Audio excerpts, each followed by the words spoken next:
নমস্কার সবাই রে, শুভ সকাল। এইমাত্র ঘুম থেকে উঠলাম। সবার কি অবস্থা, কেমন আছেন সবাই?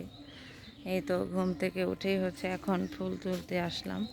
দেখেন অনেক ফুল হয়ে আসছে গাছের মধ্যে, এত সুন্দর ফুল, গাছ ভর্তি ফুল, একদম ভরপুর ফুলে। এই তো আমাদের গ্রামের বাড়িতে গতকালকে আমি রাতেরবেলা আসছি গ্রামের বাড়িতে, যেহেতু পুজো, তো এর জন্য এই তো আমাদের ঘর, তারপরে পুকুর। দেখেন অনেক আম হয়েছে গাছে, গাছে অনেক আম ধরেছে। এই তো আমাদের ঘর, অনেক, এই তো উঠান ঘর সব কিছু মিলিয়ে অনেক দিন পছে। কাগজি লেবু গাছ বিশাল বড়, অনেক বড় কাগজি লেবু গাছ, অনেক কাগজি লেবু ধরেছে। দেখেন কত সুন্দর ছোট ছোট কাগজি লেবু হয়েছে। তো সবার কী অবস্থা, সবাই অবশ্যই আমার ব্লগগুলি দেখবেন, কমেন্ট করবেন। যাই হোক, কালকে পাঠ ঠাকুর স্নান করিয়েছে, বাবা ভোলানাথের পুজো বলে কথা। তো আমাদের বাড়িতে 20 তারিখে ভোলানাথের পাঠ ঠাকুরকে স্নান করানো হয় প্রতি বছরই। তো ঘুরতে ঘুরতে কিন্তু বছর চলে আসলো।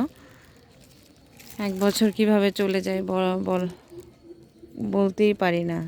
মনে হচ্ছে সেদিন পুজোটা শেষ হলো, আবার শুরু হয়ে গেছে এই পুজোটার জন্য। সবাই আমরা অনেক অপেক্ষায় থাকি কবে পুজো আসবে। দেখেন চারটা একসাথে কাগজি লেবু ধরেছে, কত সুন্দর, অনেক কাগজি লেবু হয়েছে। আর এদিকে জবা ফুল।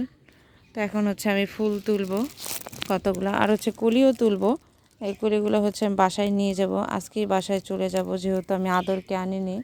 কালকে অনেক আমি একা এসেছি, তার জন্য আদরকে নিয়ে আসিনি, কারণ আমার কাছে অনেকগুলো ব্যাগ ছিল।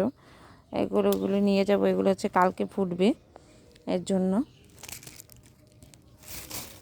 আর এখনও ফুল তুলবো, মা পূজা দিবে, তারপর আমিও বাসায় নিয়ে গিয়ে পুজো দেব, এর জন্য ফুল তুলবো।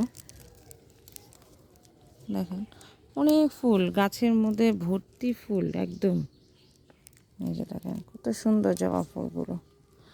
এই তো সকালের মিষ্টি রোদ উঠে গেছে, আর গাছে কিন্তু কাঁঠালও হয়েছে।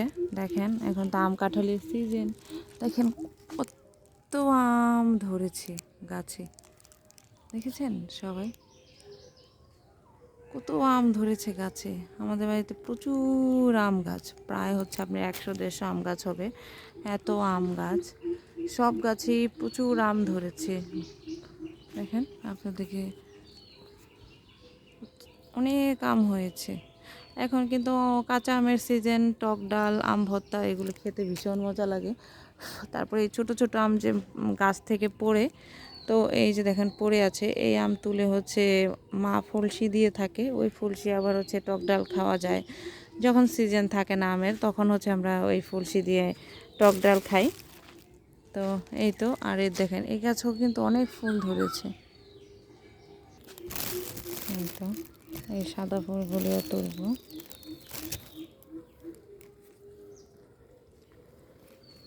ফুল দেখলেই মনটা ভরে যায়। ফুল না কার না পছন্দ বলেন তো? ফুল তো সবারই খুব প্রিয়। এখানে 2 রকমের জবা, একটা লাল জবা, আর একটা চন্দন কালারের জবা। দেখেন আমাদের বাড়িতে অনেক ফুল গাছ, অনেক। দেখেন তো ফুল গাছ, তারপরে যে চালতা গাছ, ওইখানে চালতা গাছ, অনেক গাছগাছালি, অনেক বিশাল। সকাল সকাল মা কুমড়ো পাতা নিয়ে এসেছে, দেখেন কি টাটকা, একদম সবুজ দেশি কুমড়ো শাক, খেতেই অন্যরকম মজা। অনেক, এটি রান্না করলে একদম গলে যায়, আমাদের ঢাকা শহরের মতো না, এগুলা একদম টাটকা, এখনই কেটে এনেছে। আর যে দেখেন গিমা শাক, মা গিমা শাকও এনেছে, গিমা ভাজি করবে আজকে। এটা অনেকেই কিন্তু তিতা খেতে পারে না। যাই হোক, সবাই দেখতে থাকুন।